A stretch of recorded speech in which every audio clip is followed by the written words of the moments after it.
Derrière les murs de la Casbah, chapitre 6.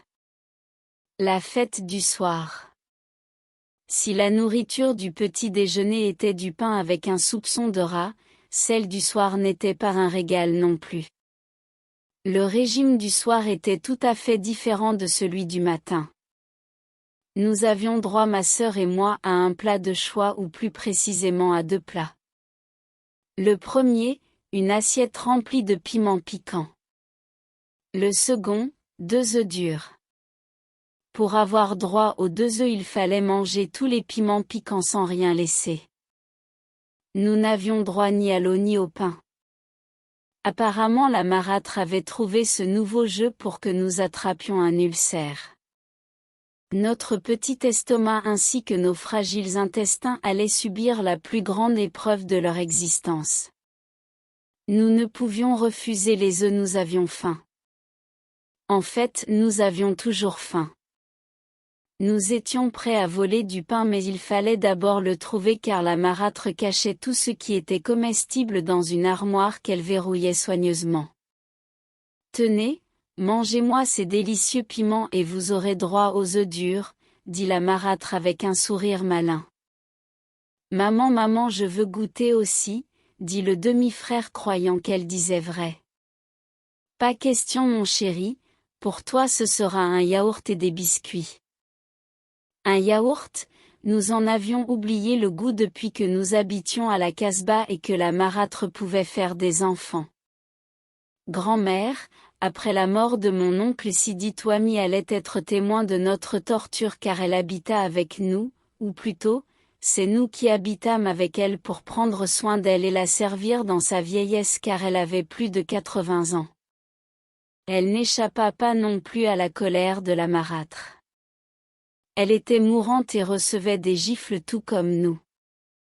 Elle pleurait en silence pour nous d'abord puis pour elle. Depuis qu'elle avait été corrigée par la marâtre, grand-mère ne prit jamais plus notre défense vivant dans la même peur que nous. Quand ma tante et mon oncle lui rendaient visite de temps à autre, la marâtre ne la quittait pas d'une semelle pour s'assurer qu'elle ne dirait rien. Heureusement pour elle, elle mourut 1 an après dans le silence, car ni mon oncle Driss, ni ma tante Fatna, qui habitait pourtant à 2 minutes de chez nous, n'eurent vent de ce qu'avait enduré leur vieille mère malade. C'était une sainte femme de Dieu, dit la marâtre en baisant le front de la défunte. Une âme du paradis, répondit sa mère en faisant de même.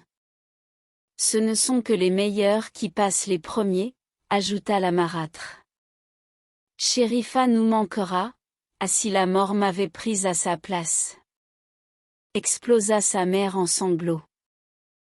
Je regardais comment les 2 serpents jouaient cette comédie qui arriva à convaincre ma tante et mon oncle. Personne ne pouvait douter de ces abondantes larmes qui inondaient leurs joues ridées. J'eus envie de crier haut et fort que ce n'était pas vrai, qu'elle battait grand-mère, qu'elle la laissait mourir de faim, mais qui croirait un enfant qu'elle arriva même à faire détester des autres? Ces funérailles allaient être une occasion pour nous de manger à notre faim, malheureusement ils ne durèrent que 3 jours après quoi la marâtre revint à ses moutons et nous en étions ses préférés. Les larmes aux yeux nous attaquions donc ce repas. Une assiette bombée de piments. Nous mastiquions peu puis nous avalions, nos lèvres brûlaient, nous ne sentions plus notre langue, nos joues étaient rouges, nous avions l'impression de manger du verre cassé. Alors que nos regards étaient concentrés sur les beaux œufs, ceux de la marâtre l'étaient sur nous car elle voulait s'assurer qu'aucun piment n'allait être caché ou jeté par la fenêtre. Elle prenait un plaisir fou à nous regarder dévorer sans aucun appétit ce plat inventé par son âme malade.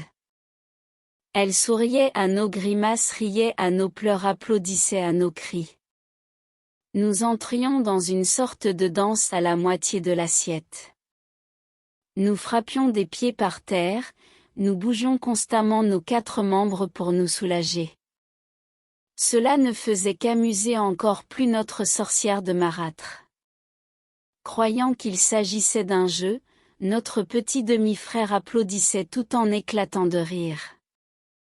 Une fois arrivés aux œufs, nous ne pouvions les savourer comme il se devait, ils avaient le même goût que les piments piquants.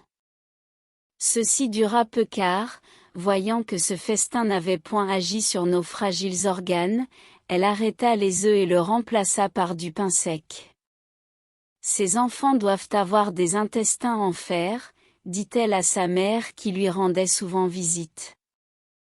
Tu es sûre que c'était des piments piquants? Oui, j'en suis certaine. J'ai presque bu un seau d'eau rien qu'en goûtant un tout petit bout. Tu leur as donné de l'eau après? Non, je ne suis pas folle, j'ai fait tout ce que tu m'as dit. Alors il faut trouver autre chose. J'ai pensé à une bonne soupe au verre glacé mais ça se saura assez vite. Maman, comme je suis malheureuse.